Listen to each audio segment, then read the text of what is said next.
సువార్త 19:6. మత్తయి సువార్త 19:6. దేవుడు ఏం చెప్తున్నాడో చూడండి. నిత్యం అనే మాటకు నాకు జ్ఞాపకం చేసినాడు దేవుడు వాక్యం. కనుక కొద్ది కాలం ఉండేది కాదు, జీవితం అంతా వారు కలిసి భూమి మీద దేవుడు వచ్చే రాకడ వరకు, వాళ్ళు తీసుకునే వరకు వాళ్ళు కలిసి ఉండాలని దేవుడు చెప్తున్నాడు. బలం దేవుడు కాదు. మత్తయి సువార్త 19:6. కాబట్టి ఇంక వారును ఇద్దరు కాక ఎట్లంట, ఇద్దరు కాక దేవి ನಾಳಿ ಕೋನಿ ವಂಶಿ ನಾಳಿ ಕೋನಿ ಆಜತಿ ಎಕ್ಕ చేయగచ్చ దేవకరుడు వాదచ్చావు.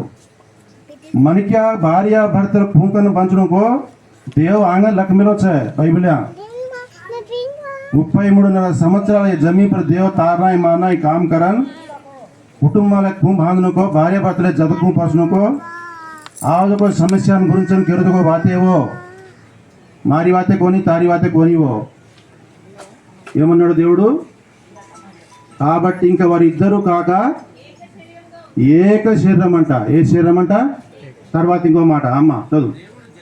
దేవుడు జతపరిచిన వారిని మనుషుడు ఏం చెప్పిండంట? ఎవరు జతపరిచినారు వీళ్ళకి? వీళ్ళు ఏమైనా బంధువులా? ఏమో నాకు తెలియదు. మీకు ఏమైనా తెలుసా?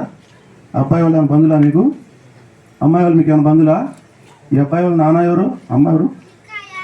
అబ్బాయి వాళ్ళు అమ్మ నాన్న లేరా? లేది. కాబట్టి ఇంతనా మీరు నా మాటలు? అమ్మాయి వాళ్ళ అమ్మ నాన్న మీరు ఇద్దరే కదా. దేవుడు జతపరిచిన వారి మనసులు ఏం చేయకూడదు అంట? ఏరుపరచకూడదు. ఏరుపరిచినారో దేవుని మాటలు మీకు అన్ని చూపిస్తానికి సమయం లేదు. ఏమవుతారంట? శాపగ్రస్తులు అవుతారంట. దేవుడు జతపరిచిన వారిని ఏరు చేస్తే వాళ్ళు ఏమవుతారో తెలుసా మీకు? శాపగ్రస్తులు. ఎవరు శపిస్తారు? దేవుడు శపిస్తాడు. ఏరు చేయకూడదు. ఈ ప్రాంతాలకు వచ్చినాక నేను చాలా చోట్ల సంబంధాల గురించి వింటా ఉన్నా. ఏమంటేనేమో దగ్గర ఉండాలన్నా. ఎక్కడ ఉండాలంట? దగ్గర ఉండాలంట. ఈ ఇల్లుగా ఆయన దగ్గర ఉండాలంట. ఇదేం తెలివితేటలో మరి ఇదేం దేవుని చిత్తం నాకు తెలియదు. నాకు కూడా ఒక బిడ్డ ఉన్నది. ప్రకాశం జిల్లా ఎర్రగుంట పొలం ఇచ్చిన. నేను ఉండేది కే సముద్రంలో. దేవుని చిత్తం తెలుసుకోవాలా.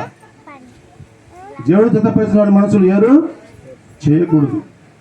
దేవుని ఉద్దేశం, దేవుని సంకల్పం వేరు. జగతి పునాది ఏకమునిపై ఏర్పరచుకున్నారు వాళ్ళని. ఎప్పుడు జగతికి పునాదికి, ఆకాశానికి భూమికి పునాది ఏకమునిపై వాళ్ళు దేవుని ఏర్పాట్లో ఉన్నారు. ఎక్కడయ్యా వంశీ మీ ఊరు? ఇబ్రహీంపట్నం. కే సముద్రం, వెంకటగిరి, దేవి. దేవుడి ఉద్దేశం ఉంది. ఆ విధంగా వాళ్ళని జతపరచాలా, నా నామానికి మహిమ కలిగి ఉండాలా, ఈ విధంగా నా వాక్యం వినిపించాలని ఆయన సంకల్పములు, ఆయన చిత్తము మనకు తెలియదు.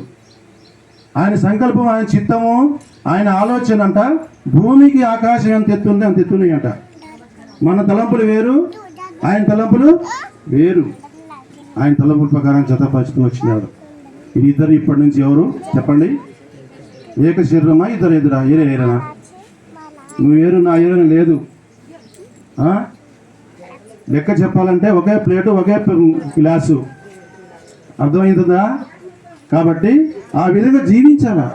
అది దేవుని ప్రేమ, దేవుని చిత్తం. అది వేరువేరుగా ఉండవద్దు.